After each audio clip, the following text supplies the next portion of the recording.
Un gran estudio, entre muchos otros que ha hecho, sobre la UH. Malena, con quien trabajaba, Malena Hoff, del Instituto Gino Germani, ella de la facultad de la UNLP, con quien estamos trabajando temas junto con Ana también de protesta y políticas sociales, y que viene trabajando desde hace mucho tiempo con la Unidad Social y Solidaria, ya lo dijiste, cooperativas, y en los últimos tiempos también muchos temas de cuidado. Y también tenemos la alegría de que hoy invitamos a Lina también para que nos acompañe digamos, como comenzando, ¿no? Teniendo como el primer paso, lo que después va a ser la mesa siguiente con referentes de organizaciones. Bueno, en este diálogo fecundo que tratamos de tener desde la universidad y las organizaciones. Así que bueno, bienvenidas todas. Dejo la palabra con ustedes y me gusta.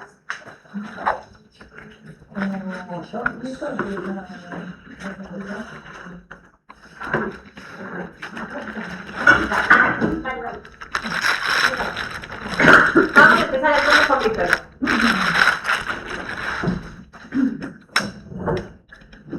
Bueno, buenas tardes, aunque ya nos hemos visto desde la mañana. Como les decía a Virginia y a Francisco, a quienes les agradezco un montón la invitación y invitarnos a todas y a todos a ser parte de una jornada que creo que también ayer lamentablemente tenía que dar clase y me perdí el primer día, pero bueno, lo que pasa cuando tenemos tiempo para hilar conversaciones que también me parece necesario. Porque vamos revisando incluso lo que trajimos en estas conversaciones que se fueron dando en el transcurso de la mañana. Bueno, yo cuando me invitaron a participar del panel en el eje Feminismos Populares, pensé que llego. Que llego porque no es mi tema de los feminismos, sí transitando quizás las experiencias de las mujeres en torno a la relación con el Estado. Se me ocurrió traer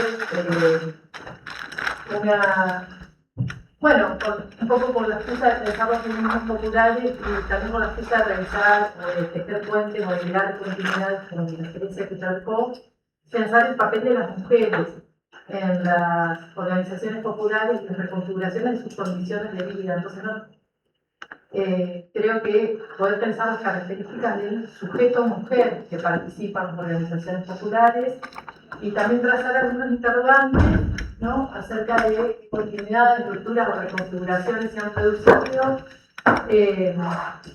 tratando de pensar en qué condiciones ponen el cuerpo, quiénes ponen el cuerpo en las organizaciones populares, y agarrada y aferrada a todo lo muy estimulante que se conversó a la mañana, porque voy a tomar también como supuesto de esta conversación que escuchamos la presentación sobre las configuraciones de las prácticas de bienestar que son claves para pensar esto, que yo no me iba a detener en cada una de ellas.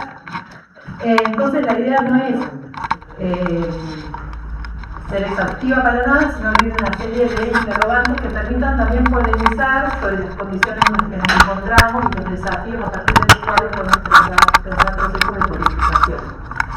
Para eso puse a dialogar tres fuentes. Una fue revisar para poder pensar un poco, por supuesto, la historia de Laura Padilla en Vidas Beligerantes, parte como una de las mujeres que tiene mucha visibilidad en el conflicto, quien firma el acuerdo con Jorge Zapag, en un texto en el que además Aullero plantea que esas historias están como para revisar las jerarquías de género y las desigualdades de clase que atraviesan esas experiencias de mujeres que buscan ser reconocidas y valoradas. Entonces, volver a algunos breves elementos del texto para contextualizar el evento de la pueblada y biográficos del aula.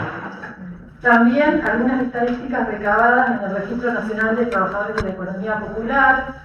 De los datos que hay últimos son que yo tengo acceso son de 2022, pero un poco para conocer quiénes son las mujeres que participan de ese trabajo comunitario. Y por último, una encuesta sobre el uso del tiempo en barrios populares realizada en el 2025, en octubre del año pasado, por el Observatorio Villero de La Poderosa. Me parece que también hoy se planteaba Agustina, bueno, la necesidad de cuantificar lo que se produce. Yo creo que una estrategia con la que también las organizaciones populares están discutiendo al sesgo productivista con que se las mira, es producir información, registros que permitan visibilizar qué es lo que hacen, quiénes son los sujetos que hacen las cosas que hacen, y en particular me interesaba detenerme en el impacto económico que tiene esa posición de género en un contexto, como se vio en el transcurso de las sesiones anteriores, en que las condiciones de vida están cada vez más erosionadas en términos de poder acceder a infraestructura de bienestar, y entonces en un proceso creciente de mercantilización de la vida, en ese sentido una presencia del neoliberalismo en su dimensión más de mercantilización de acceso al bienestar, bueno, el dinero se vuelve un objeto central, un poco también lo traemos Virginia, el contexto es cultural con otro, pero hoy podemos pensar que en ese desplazamiento del Estado, el dinero se vuelve una instancia que establece desigualdades en el acceso a bienes y servicios básicos. Bien. Entonces, brevemente, pensar acá la foto más conocida, si son de acuerdo, la otra no es tan bella que van a poder. No, pero también no aparece. Por supuesto, el texto habla de un contexto de desempleo que impacta fuertemente en la localidad de Plaza Winkle, con un 30% de desocupación desde la privatización de IPF. Laura Padilla, con 36 años, maestra, relata ella su historia de violencia familiar, en un contexto familiar de mucho autoritarismo, pero además ella en una situación de pareja donde se separa de un marido violento. En ese contexto podríamos decir de violencia familiar doméstica, todavía no llamada violencia de género. Y también me parece interesante que y les comento brevemente, es lo único que voy a leer del texto. La situación de Laura el 20 de junio por la noche, el día previo al inicio de los piquetes. Yo me acosté con la radio al lado, ya me había empezado a identificar con esa pobreza que existe en mi vida desde hace mucho, pero que no la había pensado ni menos aún analizado. Y lloré después de 3 años de soledad, de ponerle rumbo a la vida, de luchar por 3 hijos que son amigos de seguir y seguir y seguir, y nunca acabar, de luchar por una justicia injusta, humillante, que victimiza a quien no lo tiene que ser. Esa noche lloré. Estoy mal y esa es la verdad. Lloré y me reflejé en esos mensajes de toda una comunidad. No tenía teléfono y me dormí. Antes de dormirme pensé, si está todo cerrado, ¿dónde le compraré la leche a los chicos? Tal vez porque desde hace 3 años, me separé en julio del 93, es mi única preocupación. La leche es un símbolo de que no le falte comida. ¿No? Lo que aparece ahí, en ese relato condensado, digamos, la dimensión del cuidado en la vida privada, pero que también aparece a lo largo del relato el papel que ella reconoce en su rol y en el rol de otras mujeres, en el cuidado de lo que ella dice en el espacio del mismo de la protesta, proteger a la protesta de los políticos, proteger a los manifestantes de la represión. Entonces ahí también tratando de pensar, las mujeres y el cuidado, ¿no? Las mujeres del cuidado que tienen una continuidad interesante en el presente y que entiendo muy presente en ese dato biográfico del aula. Y otra cuestión, incluso ella dice, cuando cuidábamos a los jóvenes, que les decíamos que dejen de tomar alcohol, les algo sentando el gobierno para que se arreglíe, y había una vocación de cuidar a los jóvenes que estaban participando de la manifestación. Otra particularidad, quizás para después también pensar en esas continuidades o rupturas, es que también se mencionó cuando se habló de la noción de pueblada, ¿no? Junto a la masividad, eran 20.000 personas en una ciudad de 33.000 en ese momento, que permite esa masividad tener la respuesta de lo que dijo del video que nos mostró hoy Paula, ¿no? La jueza declarándose incompetente para intervenir. Pero también otro elemento que aparece es que había muchos extractos sociales, ¿no? Aparece ahí referido un gendarme que dice, uy, acá hay gente bien vestida, acá está el pueblo, ¿no? Y hay una recuperación de esa idea de que había diversidad de clases participando en esa jornada. Por último, respecto a la historia de Laura, referir también cómo, bueno, en la interpretación que Javier Ollero construye sobre su estar y permanecer en el piquete, aparece la idea de reivindicarse de las afrentas vividas tanto en el espacio privado y en cómo la justicia había tratado su caso de divorcio, como la provocación que hacen otros compañeros de la piquete, que la acusan a ella de que, o hacen, le parece una broma, en que le preguntan a ella cómo le fue, porque había sido enviada como representante a hablar con otra parte, digamos, de piquete, a la otra reunión. Cuando vos le dicen no le escucharon, le habían enviado a ella porque sos maestra y no sabes hablar. Pero le erraron mandar a una mujer. Esto nos pasa por haber mandado a una mujer. Vos gritás acá, pero allá no sabes hacer escuchar. Y entonces ahí hay una lectura acerca de, me quedo también en el piquete para demostrarle a los compañeros que ellas sí tienen algo que hacer ahí. El otro hito de este puente, para pensar a las mujeres en las organizaciones populares, es Ramona Medina. Bueno, Ramona Medina también sabía hablar, era comunicadora y coordinadora de salud de la Casa de la Mujer en el barrio 31. Tenía un delicado cuadro de salud por su condición insulinodependente y reclamaba por el servicio de agua en su vivienda del barrio y por una reivindicación que había sido pedida al gobierno de la ciudad y que no se concretó.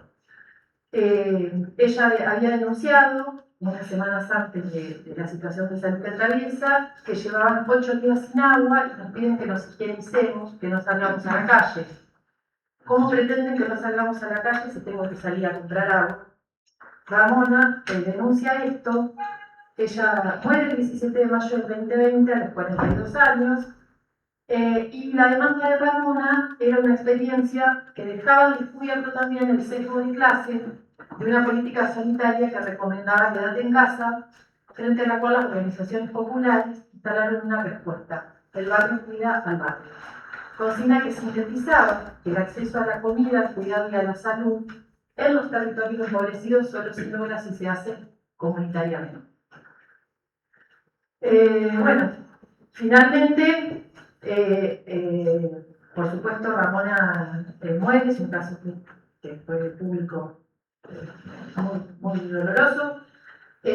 A causa de la indiferencia estatal, yo pensaba, bueno, si bien la pandemia podría considerarse una situación excepcional, la denuncia de las condiciones habitacionales que ella deja expuesta hablaba de una situación estructural que atraviesa a los habitantes del barrio 31.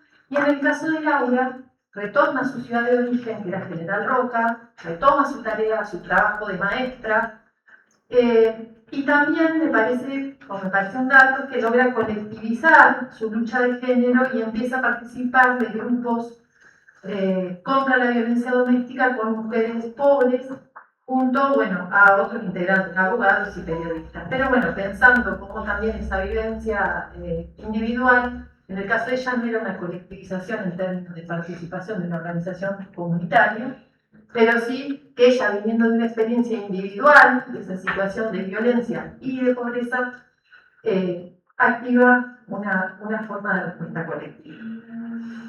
Entonces, la idea es que Laura y Ramona funcionen como dos puntos de encuentro que unen al piquete con la economía popular, atravesados por la excepcionalidad de la pandemia, y una excusa para volver a mirar a las mujeres en los espacios comunitarios, las condiciones estructurales del presente en las que los feminismos populares ensayan estrategias.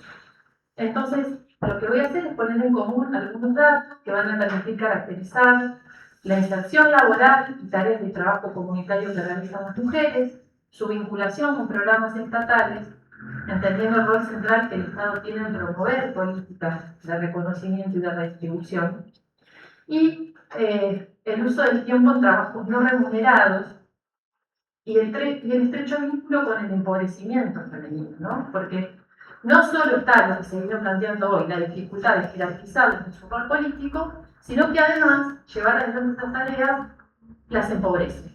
Es decir, también atraviesan términos de clase, en reforzar la posición de clase. Bueno, y vamos a ver también cómo las brechas económicas y de género, pero hacerlo así, están atravesadas por un tema estructurante y condicionante para el bienestar, que es el cuidado, ¿no? En algún punto el eje que aglutina esas desigualdades son las tareas de cuidado. Bueno, algunas características sociodemográficas del RENOTEC a junio del 2022. El mayor porcentaje de quienes participan en la economía popular son mujeres, 58% contra el 42% de participación masculina, dato que se invierte cuando miramos el sistema integrado y previsional argentino, es decir, el otro tipo de trabajo tiene mucha mayor participación masculina.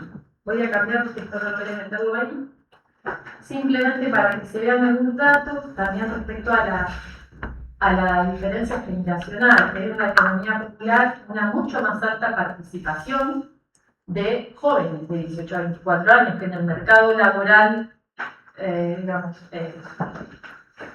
tradicional no, registrado no. Otra cuestión central es la rama de actividad a la que se dedican quienes participan de la economía popular, porque acá tenemos ese 27,7% en servicios sociocomunitarios, que implica que en torno a ese porcentaje de personas que participan se dedican mayormente al trabajo de comederos y merenderos comunitarios, ¿sí? Es decir, si bien servicios comunitarios abarca toda esta rama de tareas, el 65% de las mujeres que están en la rama de trabajo sociocomunitario está vinculada a comedores y merenderos. Y dentro de la rama de servicios sociocomunitarios, las mujeres incluso es una ocupación mucho más feminizada dentro de la propia economía popular, porque la participación femenina es muy más alta. Y luego, un dato más, las unidades productivas que realizan esa tarea son mayormente organizaciones comunitarias o sociales. O sea, estamos hablando del sostenimiento de comedores y merenderos en espacios colectivos de organización.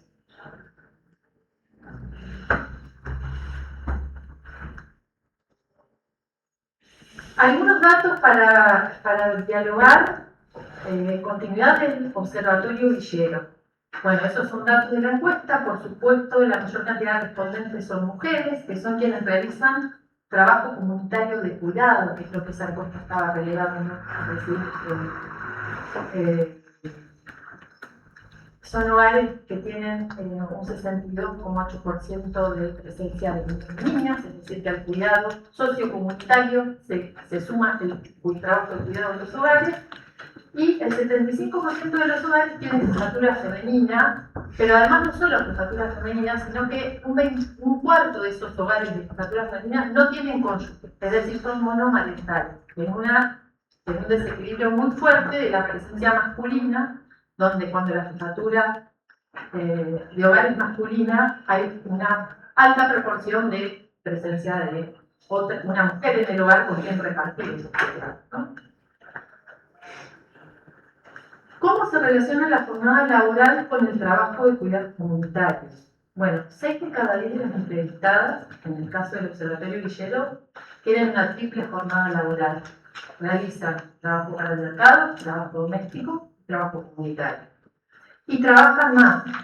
Trabajan en torno a 12 horas y media, frente a las 8 horas y media que trabaja una persona registrada como trabajadora remunerada por el INDEC, ¿sí?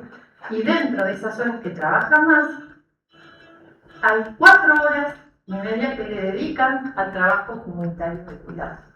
En proporción proporción, 70% de las horas que trabajan son no remuneradas. ¿Cuántas horas dedican a la semana? Esto simplemente para mostrarles que a la principal actividad a la que le dedican tiempo es a cocinar, ayudar o gestionar en un comedor comunitario, merendero o olla popular. Y, bueno, la otra pregunta es, bueno, ¿quién financia ese trabajo o cómo se había financiado históricamente? Que algo se mencionó acá antes, o podemos pensar en la larga historia de programas estatales que habían financiado o que oficiaron, de financiamiento de esas tareas. Hoy se mencionó la creación del salario social complementario. Fue una manera no solo de visibilizar la dimensión salarial, sino de incluir en las tareas el trabajo que están todos concentrados.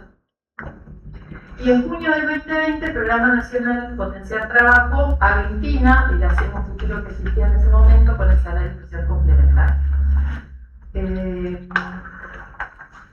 Dentro de la rama de servicios comunitarios, el 70% de quienes realizaban trabajo ahí en el 2022 cobraban el Potenciar Trabajo. ¿Sí? Es decir, era un programa que en ese momento, en el 2022, estaba muy implicado a la participación de las mujeres en los comedores. Pero ¿qué es lo que encuentra? Perdón, esto eran datos del RENATEP. ¿Qué es lo que encuentra el Observatorio Villero? ¿Qué sucede del 2022 en adelante? Respecto a 2023, ¿aumentó la cantidad de horas que dedica al trabajo comunitario? Sí. ¿Aumentó o mantuvo? ¿Cuál es el motivo? Que fue algo que también un poco introducía hoy Francisco con la pregunta de ¿van cambiando las bases de las organizaciones o no? El motivo es que hay más cantidad de trabajo, pero que también hay menos cantidad de trabajadores. Entonces, se están dedicando más tiempo, las personas que quedan en las organizaciones están sobrecargadas de más trabajo aún. Yo recordaba también en el trabajo que hicieron Lucas y Virginia, recorriendo la historia de los tramos populares en torno a las organizaciones y a las políticas estatales, que también ustedes dan cuenta de cómo a las organizaciones se les transforma en una dificultad la permanencia de los jóvenes, porque los jóvenes, un poco como se mencionó hoy, lo tienen como una opción laboral más intermitente en un abanico de opciones que se vuelven muy intermitentes en el recorrido, más la dificultad de sostener compromisos que, como también ustedes señalan, tenían más bien de otras generaciones y de otras maneras de pensar las militancias, que también había dejado hoy planteado con nuestra compañera que trabajó en las pedagogías. Y bueno, vos también, Daniela, con el tema de si se capacita o no se capacita, bueno, la forma de intervención de estos sujetos se pone. ¿Fue beneficiario de volver al trabajo, que es hacia donde derivó el potencial trabajo, ¿no? Dos programas, volver al trabajo o acompañamiento social. Bueno, acá también, ¿no? Hay algunos datos que permiten derribar entonces que las trabajadoras, porque las mujeres participan en los espacios comunitarios por el plan. Lo que estos datos muestran es que el tipo de retribución por el que están llevando adelante ese trabajo comunitario muchas veces es la ración de comida, o no tienen ningún tipo de retribución ni incentivo. Es decir, también hubo una reducción, un desmantelamiento de los programas sociales y el trabajo que sostienen las mujeres ni siquiera es compensado por los 78.000 pesos que mencionaban. Entonces,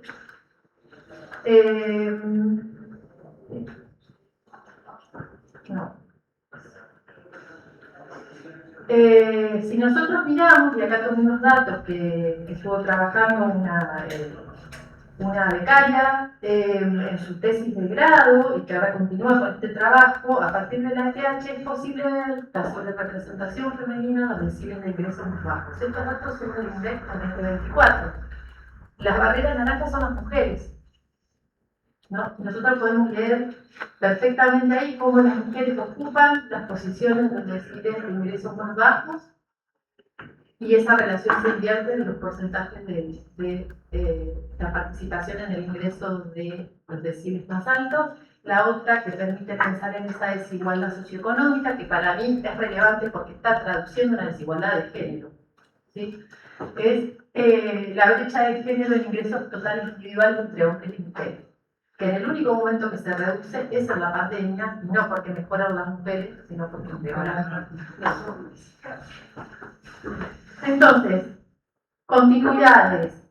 El rol de las mujeres en las tareas de cuidado presenta la experiencia de Laura, presenta la experiencia de Ramona y en las estadísticas mencionadas. Persisten tareas sociocomunitarias feminizadas y vinculadas principalmente a responder al hambre. El Estado y la sociedad argentina reconocen que hace más de 40 años funcionan comedores y espacios comunitarios en nuestro territorio, porque la distribución primaria de recursos es desigual y no todas las familias acceden a los bienes y servicios básicos. Y hablamos de comedores como ollas populares que surgieron al calor de crisis económicas, que se volvieron espacios alimentarios y luego también a espacios de apoyo escolar, etc. El aumento de la sobrecarga de trabajo no remunerado, ¿no? Porque además de seguir participando y sosteniendo en esos espacios, participan más hombres. La continuidad de un trabajo que no es voluntario, que no puede definirse como voluntario cuando quienes participan comparten las mismas necesidades que las personas para quienes destinan su tarea. Y bueno, y cómo en esa continuidad se profundiza algo que ya existía antes, que es la precarización laboral de las mujeres, es decir, la brecha de género se expresa como brecha de ingresos. Rupturas.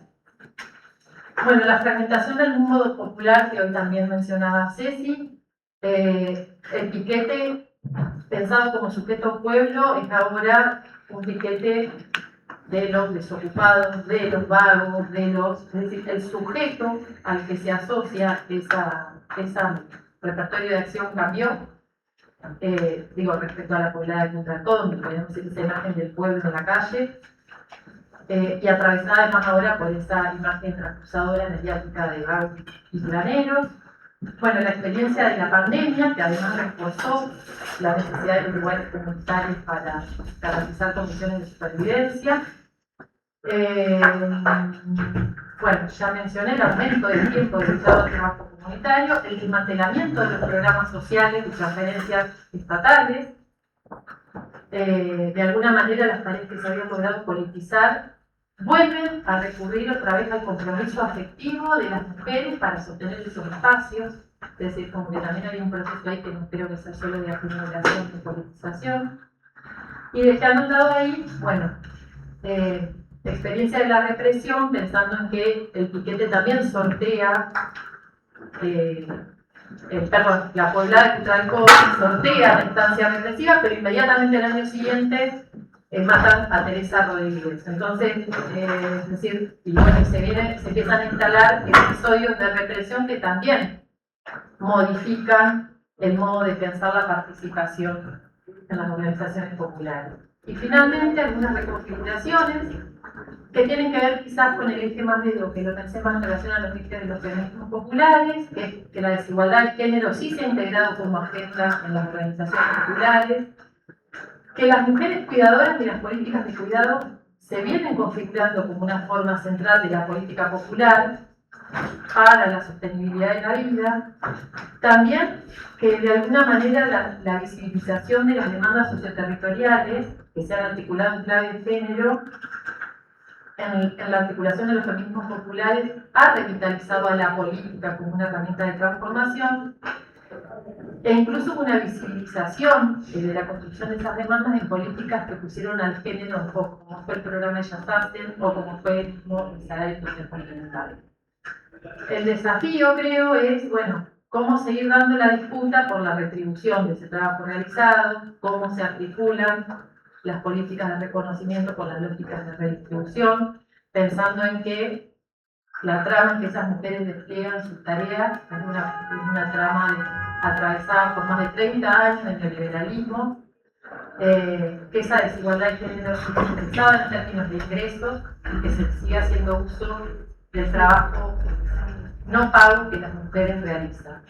Y bueno, pensar también en esa potencia con la que los feminismos populares conviven y cómo se revelan bueno, también coexiste con hambre, sobreexigencia y hartazgo de quienes llevan adelante las tareas. Disculpen, pensé que me pasé, pero no vino una ponente y me tomé una reina.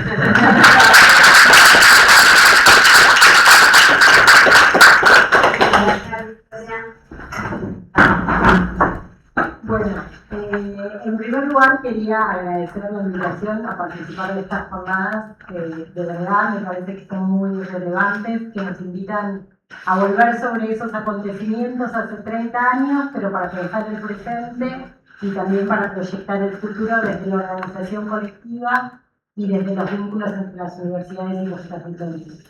A 30 años de esos piquetes en Putralcó y Plaza Urcún no estamos solamente frente a una conmemoración, estamos frente a una oportunidad para volver a mirar ese proceso desde las preguntas que siguen abiertas. Preguntas sobre el trabajo, sobre el Estado, sobre la organización popular, sobre la reproducción de la vida y sobre el lugar de los feminismos populares en la construcción de respuestas colectivas frente a la desigualdad que acaba de comentar muy bien Victoria. Quería partir de una frase que fue recogida por la prensa en julio de 1996 durante los cortes de ruta en Putralcó, según reconstruye un informe de PIMSA, de Paula Klachko. Un grupo de obreros y exobreros expresaba: estamos cansados de vivir de limosnas y que nos mantengan nuestras mujeres. Me interesaba detenerme en esta frase porque creo que condensa buena parte de las cuestiones que quería debatir o pensar acá hoy. Ahí aparecen entrelazadas la crisis del trabajo asalariado, la vergüenza social, la sociedad de la asistencia, la división sexual del trabajo y el lugar muchas veces invisibilizado de las mujeres en la reproducción cotidiana de la vida, ¿no? Recién ahí se dieron cuenta, ¿no?, que los mantenían las mujeres. Podríamos preguntarnos hoy. Esa frase nos permite, bueno, volver sobre Putralcó, no solo como el kilómetro cero del movimiento piquetero en la Argentina, sino también como una escena desde la cual leer esa genealogía de los feminismos populares. Una historia en la que las mujeres no aparecen solamente como acompañantes de la protesta, sino como actoras centrales en la producción y organización de cuidado, de politicidad y también de trabajo. Desde esa mirada, entonces quería proponer una hipótesis. A 30 años de Putralcó, los feminismos populares enfrentan un doble desafío. Por un lado, resistir el desmantelamiento de las políticas públicas y la ofensiva contra las organizaciones populares que ya venimos comentando, y por otro, disputar el reconocimiento social, económico y político de los trabajos que sostienen la vida de los territorios. Este doble desafío se vuelve especialmente urgente en el contexto actual, como venimos conversando con Daniela y con otras compañeras y compañeros. Estamos hoy ante una profunda reconfiguración de los sentidos sociales del trabajo, del Estado, de sus intervenciones y también de la propia organización colectiva. La profundización entonces de estas narrativas de estigmatización que ya fueron comentando y los procesos de desmantelamiento de las políticas públicas, particularmente aquellas destinadas a la economía popular, social, a las mujeres y diversidades, no solo afectan la sostenibilidad material de miles de experiencias, sino que intentan erosionar la legitimidad misma de la igualdad de género, de la institucionalidad construida como resultado de las luchas feministas y de la organización colectiva como una herramienta fundamental para canalizar demandas, ampliar derechos y resolver necesidades. Lo que estamos viviendo no es solamente un retroceso institucional, es también una ofensiva sobre las formas de organización y reproducción de la vida, una batalla cultural que tiene como blancos principales a las organizaciones populares y a los feminismos, no solo, pero son unos de los principales. Por acción o por omisión, estos procesos de transformación del Estado y las políticas ponen en riesgo la propia vida, como muestra el vídeo reciente de Agustina Vega, o los crímenes de odio de Pamela, Roxana y Andrea en Barracas, y los de todas las víctimas de femicidios y las múltiples violencias asociadas al género que se recrudecen. Por eso, más que una mirada nostálgica sobre Putralcó, me interesaba poner una lectura más bien programática que nos permite ver hoy esta experiencia, para pensar los desafíos actuales de los feminismos populares. El primer desafío entonces es disputar el sentido del trabajo. Cuando esos obreros decían que estaban cansados de vivir de limosnas, nombraban una experiencia que todavía resuena, la dificultad de reconocer como legítimas ciertas formas de protección social cuando el empleo formal deja de ser el organizador central de la vida. 30 años después podemos escuchar estos ecos, los ecos de esa frase de vivir de limosnas, en las discusiones sobre planes sociales, sobre el salario social complementario, sobre los programas de empleo, en la declaración reiterada de gestiones de gobierno de todo tipo de combatir los planes en trabajo, cuando hablamos de economía popular, cuando pensamos en transferencias de ingresos, esta idea está ahí siempre resonando.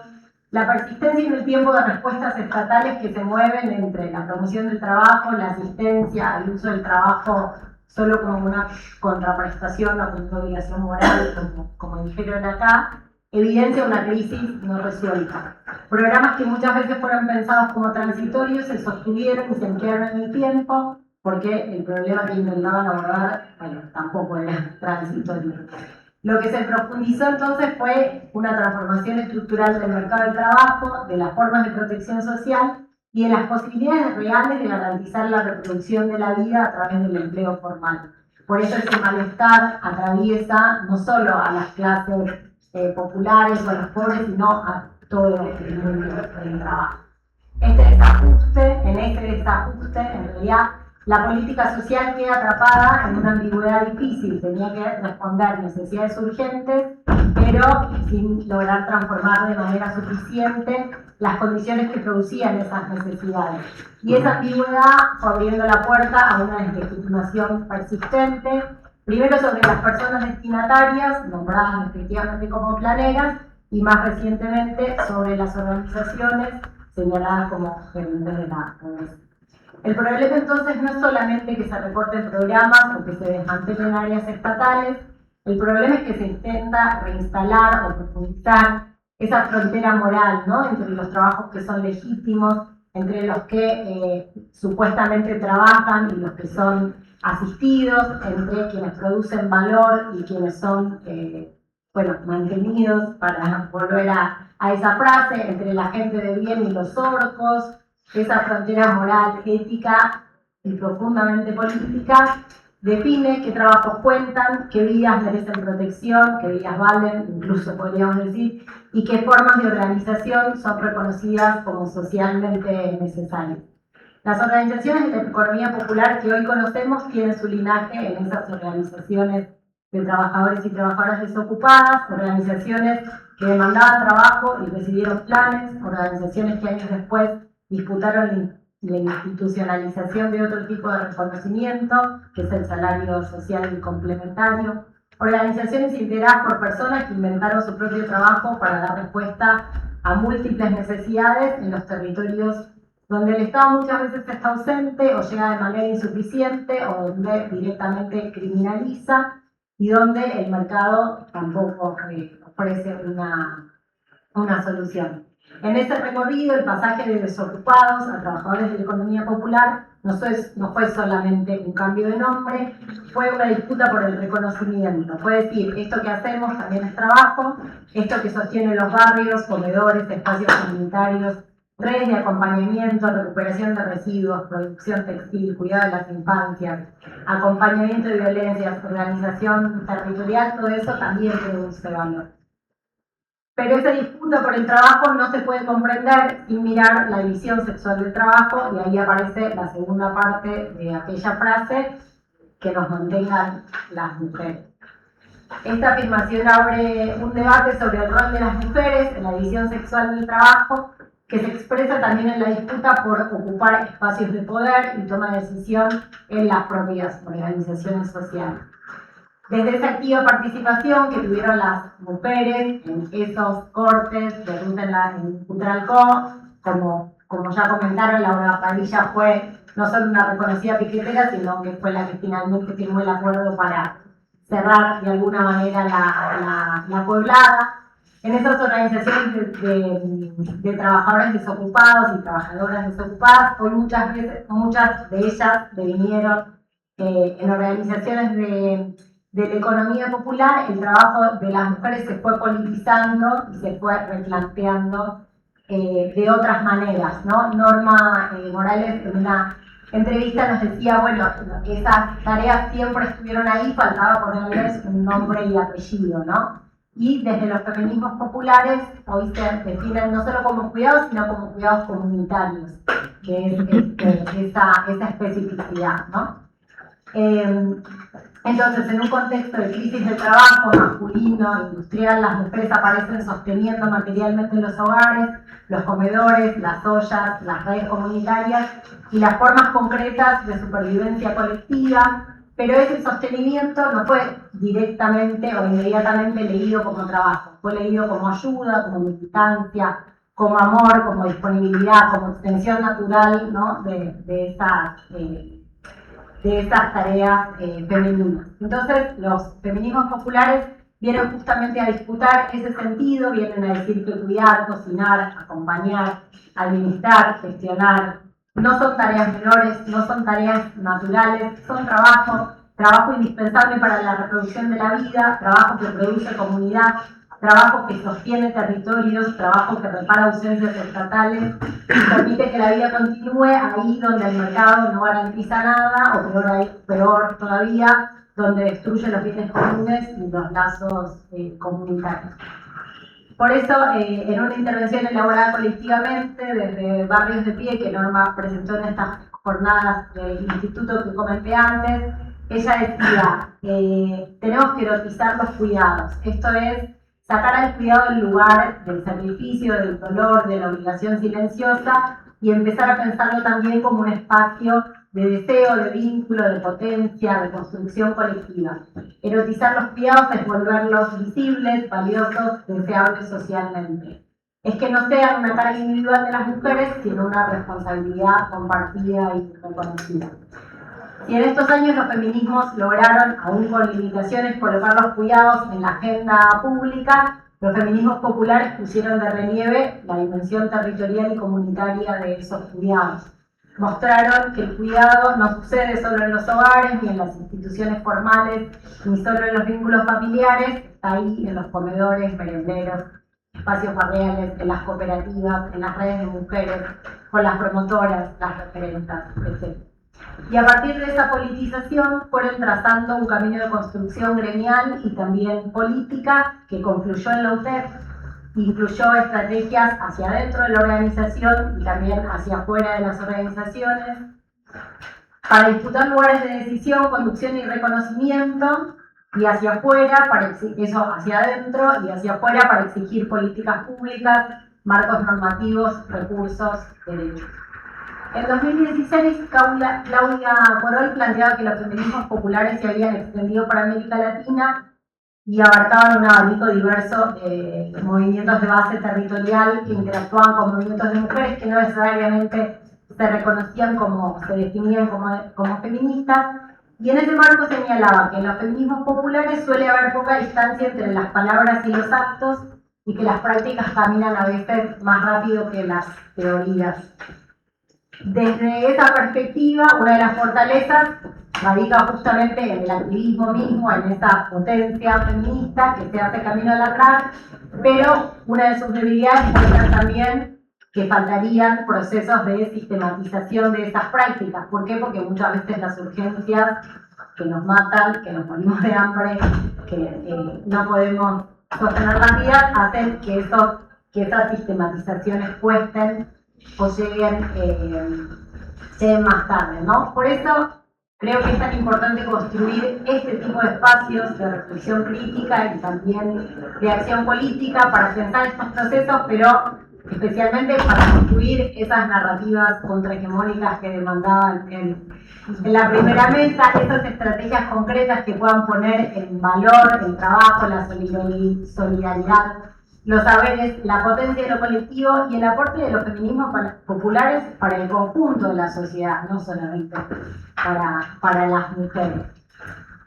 En lo que refiere a la sistematización de las prácticas, ya cierro porque capaz que me voy pasando, Yo creo que sigue siendo una tarea necesaria, pero que las articulaciones que se fueron dando entre universidad, sistema científico, organizaciones sociales, hicieron avances importantes, que tal vez todavía falte darles más visibilidad.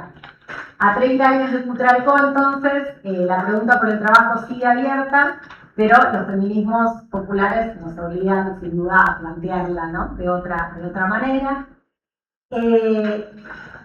Y frente al desmantelamiento de las políticas públicas, creo que el desafío, bueno, no es solamente, como decía antes, defender los programas, sino que también es defender una forma de entender la vida en común, una forma de reconocer que cuidar, cocinar, acompañar, organizar, administrar recursos escasos, construir redes y sostener espacios colectivos como este, no son solamente tareas menores o tareas naturales, sino que son trabajos indispensables para la reproducción de la vida. Y ahí tal vez la articulación entre universidad y organizaciones populares tiene una responsabilidad específica, que es no sustituir las voces del territorio, no extraer sus experiencias, sino contribuir a sistematizar, nombrar, fortalecer y hacer visible eso que ya existe, porque no estamos diciendo nada nuevo ni tan original.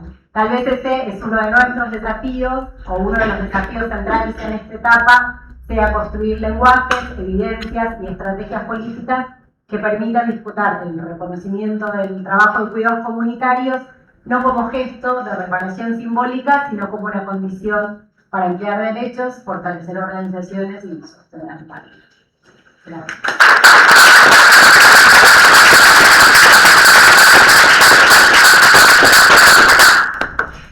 Muchas gracias, Maile.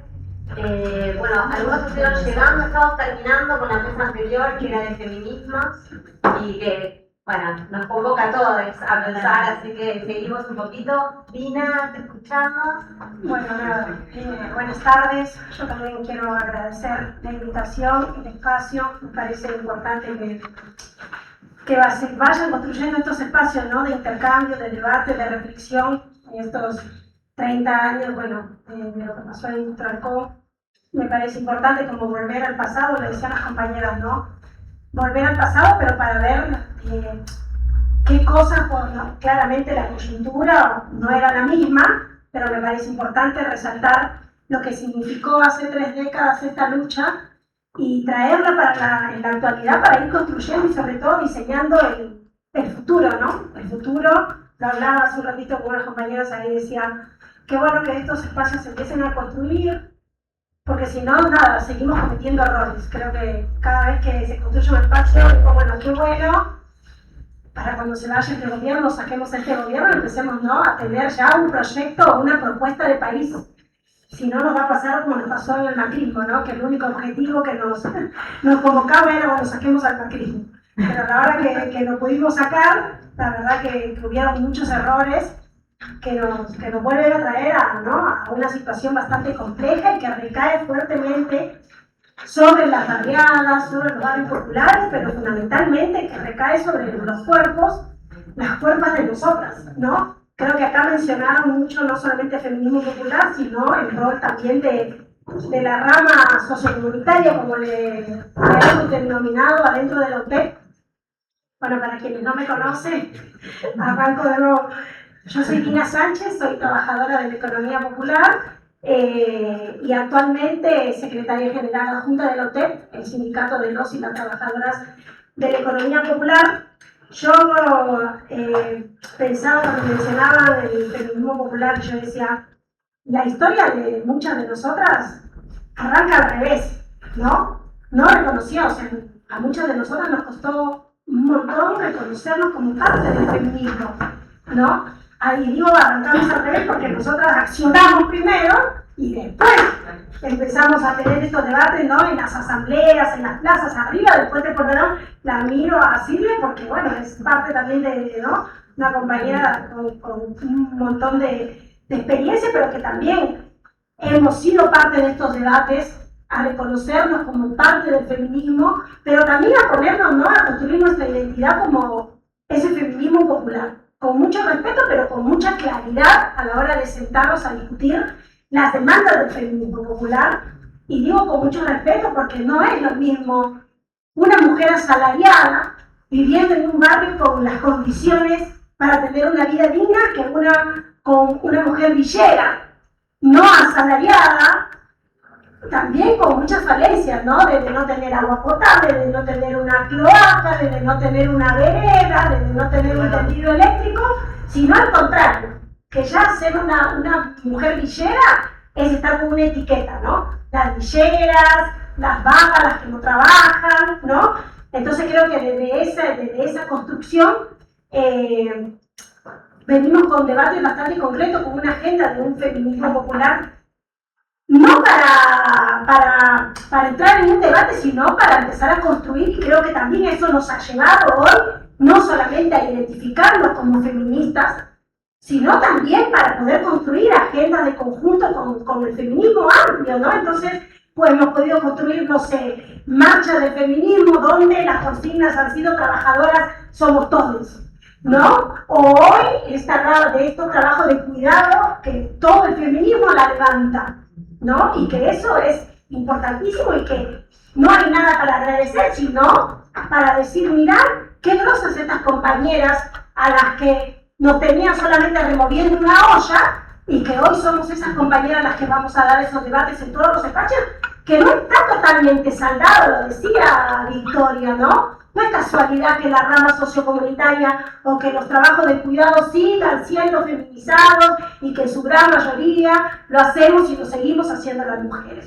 Pero claramente, hace 3 décadas, también el rol nuestro ha sido como estar en la primera línea de batalla, ¿no? Pasó con la compañera Laura, Ramona, con la compañera Susana y con todas las compañeras que en todos estos años de historia han dejado su vida y que han quedado en el camino, pero sin embargo ese legado lo seguimos manteniendo muchas y que seguimos discutiendo el rol de nosotras, por más que nos digan que nos pasamos 2, 3 pueblos, sí, nos pasamos 10 pueblos, pero hoy no somos las mismas, no somos las piqueteras de esos años. No, hoy al contrario, somos compañeras que nos hemos podido deconstruir, pero también nos hemos podido construir colectivamente, con mucha claridad, compañeras que hoy decimos, no somos esas compañeras que incluso cuando nos hablaban de política decíamos, nosotros no queremos hacer política, no, nosotras hacemos política. Algunas de nosotras ocupando espacios adentro de las instituciones y otras debatiendo en otros espacios y que nuestras trincheras pueden ser nuestras ollas, pueden ser nuestras máquinas de coser, pueden ser nuestros espacios de trabajo, pero estamos ahí, dando los debates como lo hemos hecho también cuando construimos nuestro sindicato, por ejemplo, en la economía popular, ¿no? Teniendo claridad que se tenía que respetar la paridad de género, que no podía seguir pasando que mientras nosotras somos las que sostenemos nuestros espacios, eran los varones los que iban a hacer la gestión, los que iban a levantar voz, los que iban a contar lo que nos pasaba a nosotras, como que nosotras no teníamos voz, ¿no? Entonces claramente ahí hay un recorrido histórico, no somos las mismas, pero seguimos sí siendo las mismas las que ponemos las cuerpas en estos contextos difíciles. Pasó hace 30 años, pasó en la pandemia, pero también pasa en la actualidad. Y ahí quiero resaltar esta rama sociocomunitaria, estos trabajos de cuidado comunitarios que se han mencionado y que a nosotras nos llena de mucho orgullo y también agradecemos mucho todos esto, ¿no? Las compañeras mencionaban la RITEP, por ejemplo, herramientas que han sido construidas por nosotras. Como también a través de esta herramienta pudimos conquistar, por supuesto en unidad con todos los sectores, con otros espacios, pudimos conquistar 2 leyes que para nosotras significó reconocer otra economía, que reconocer otras formas de organizar el trabajo.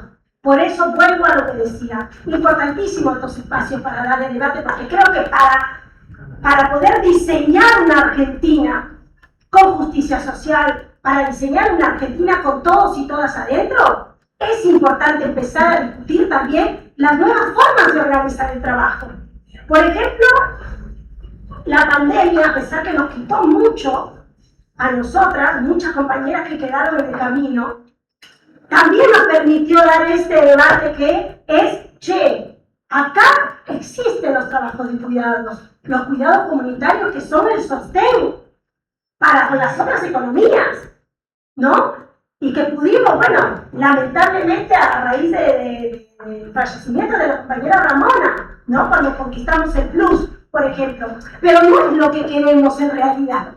Lo que queremos es que se reconozcan los trabajos de cuidado como tal, con un reconocimiento salarial, pero también con derechos laborales que también son negados, ¿no? Y que sin embargo son trabajos que en este contexto tan difícil en el que estamos atravesando, son las compañeras, son esta rama que lo decía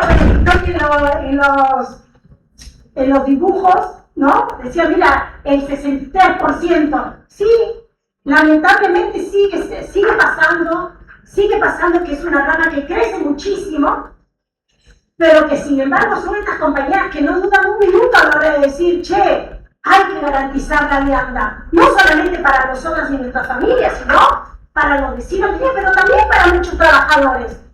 Yo les invito a que vayan a la UTEP, en el barrio de Constitución, en Pedro de Chagüe. El laburante también corta para ir a retirar la vianda. El jubilado también va a retirar la vianda. Porque realmente muchas de nuestras historias, lo hablo de mi historia personal, yo cuando llegué en el 2010 a una organización, yo llegué tocando la puerta de un comedor.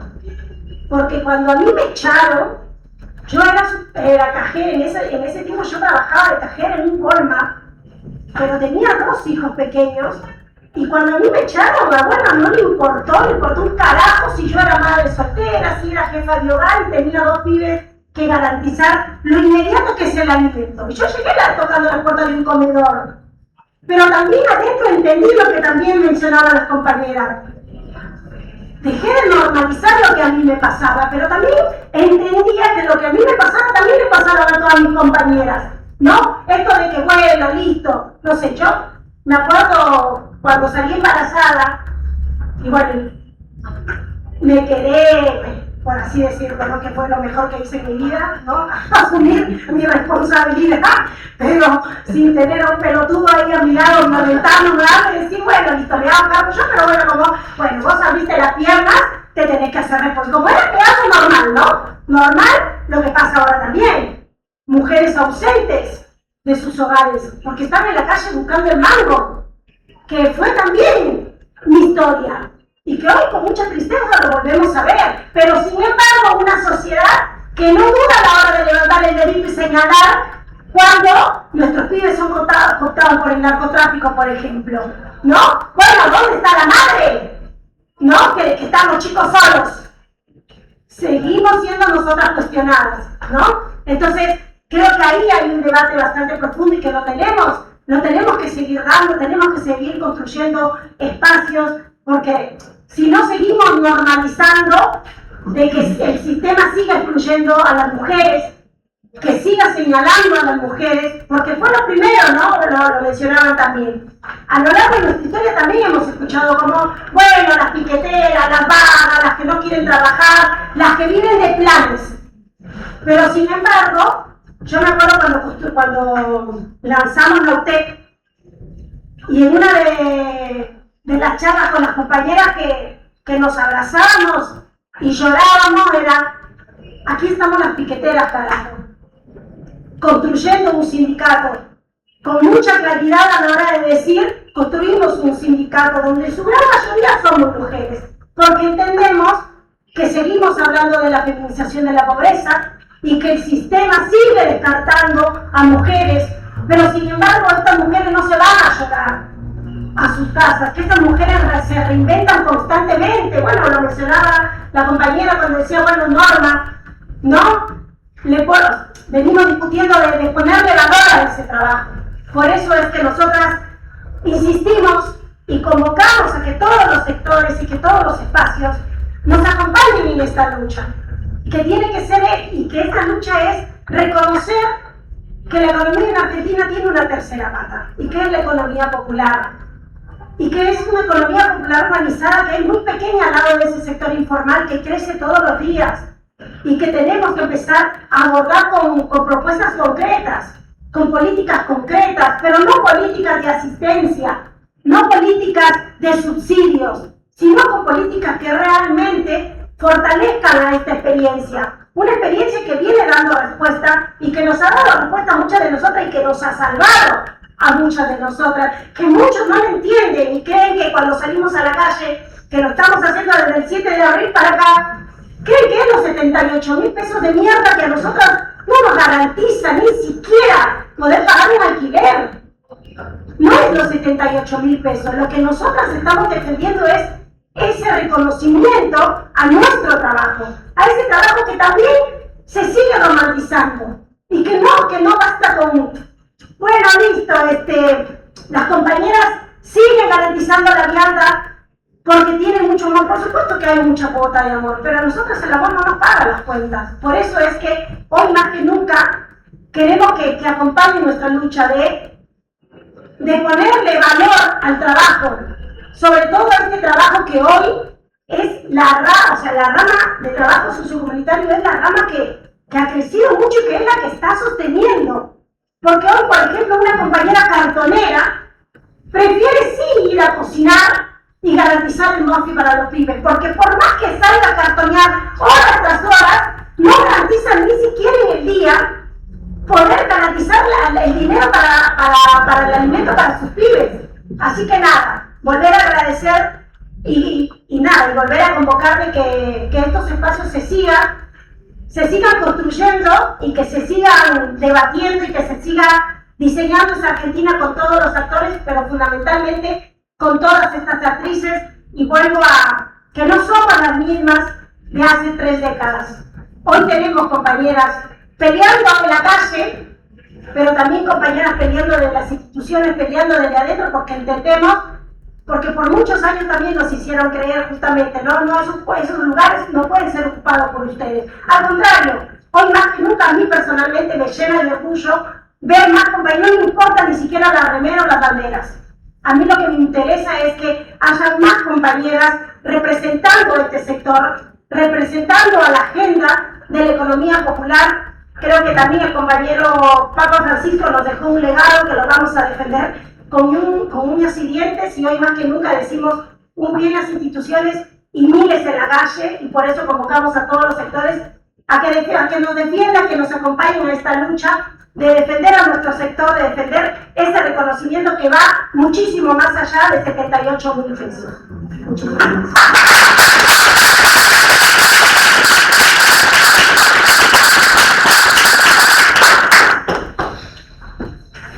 Bueno, Turmas, estamos un poquito atrasados con la mesa que viene. Ahora, nunca fue, la verdad, la forma de todas las jornadas de dejar la mesa sin ningún comentario, pero les pido por favor que seamos escuetos, no disculpen, pero después invitamos a referentes a que vengan y ya es el momento, con lo cual la hacemos más vale chiquitito para poder aprovechar el siguiente momento. ¿Un comentario, alguna idea, pregunta, sugerencia?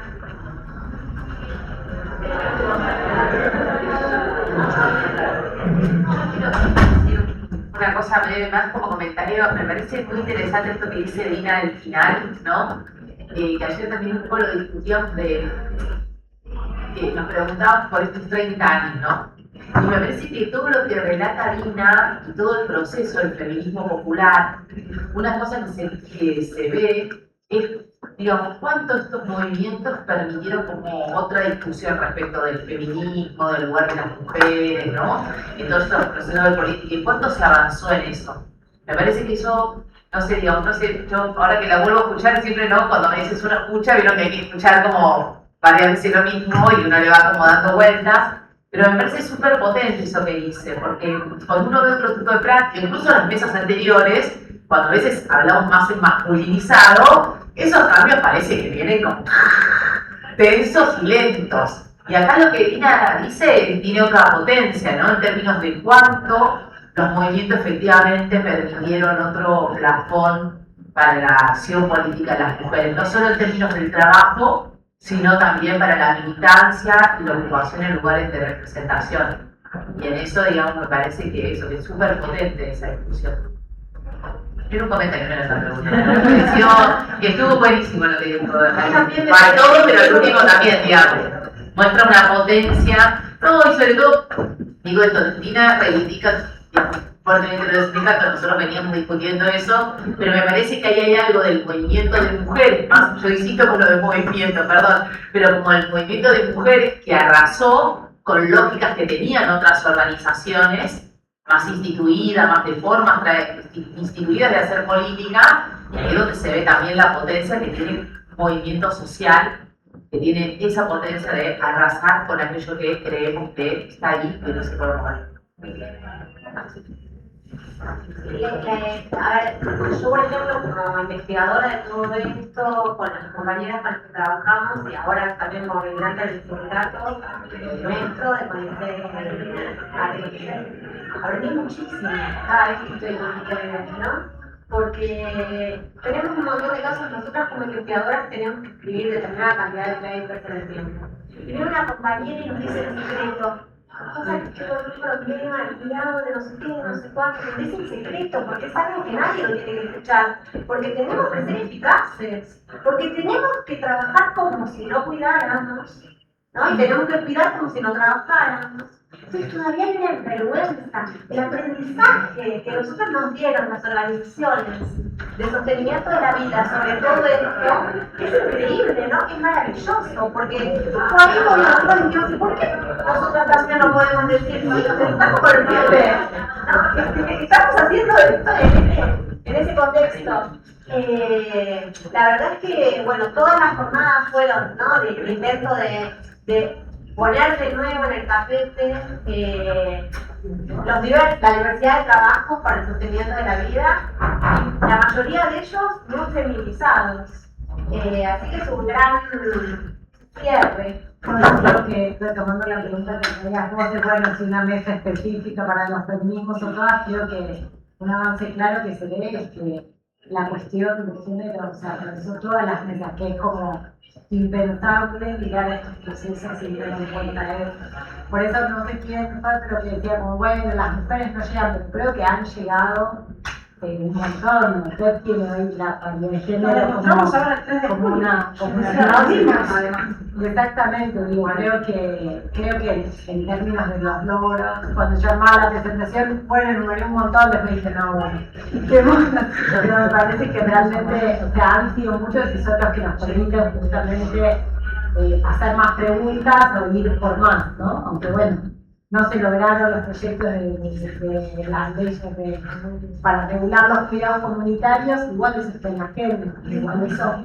Yo creo que sí hubo un cambio, porque incluso los MTD, antes, bueno, los MTD, movimiento de trabajadores, no se mencionaban ni siquiera a las trabajadoras. Entonces ahí hay un avance y después comparto esto, ¿no? Que a nosotras también, o sea, esto de la vergüenza. La otra vez yo estuve participando de la rama de liberados, en una de las ramas de la UTEP, y muchas madres con pibes, vivas que están atravesando problemas de consumo, contaban sus historias, ¿no? Y yo me retraía también a la historia y decía, antes a nosotros nos daba vergüenza contar que teníamos un pibe que estaba atravesando problemas de consumo, porque eso fue lo que nos enseñaron, a tener vergüenza, ¿no? Y a avergonzarnos de esto. Bueno, vos, ¿dónde andás vos? Y el pibe está ahí drogándose, ¿cómo no? Y creo que eso también fue de construirlo y empezar a poner en palabras lo que nos pasaba, porque si no, nada, era como, bueno, sí, yo me tengo que avergonzar de ser madre soltera, de ser jefa de hogar, ¿no? Entonces creo que ahí eso también nos ha permitido ese feminismo popular, que como, o sea, las asambleas en las plazas, en nuestros espacios de trabajo, arriba del puente corredor, a nosotros nos ha servido un montón, nos ha servido, vuelvo a repetir, porque también hemos llegado muy rotas de afuera, y adentro de nuestras organizaciones nosotras hemos podido construirnos, reconstruirnos y reconocernos como parte de ese feminismo, pero sí con ese feminismo popular que no venimos a competir, pero que viene con una agenda bastante concreta y que viene a decirle y a convidarle al feminismo amplio, che, acá hay un feminismo que necesita de ese feminismo, que lo abrace y que realmente para poder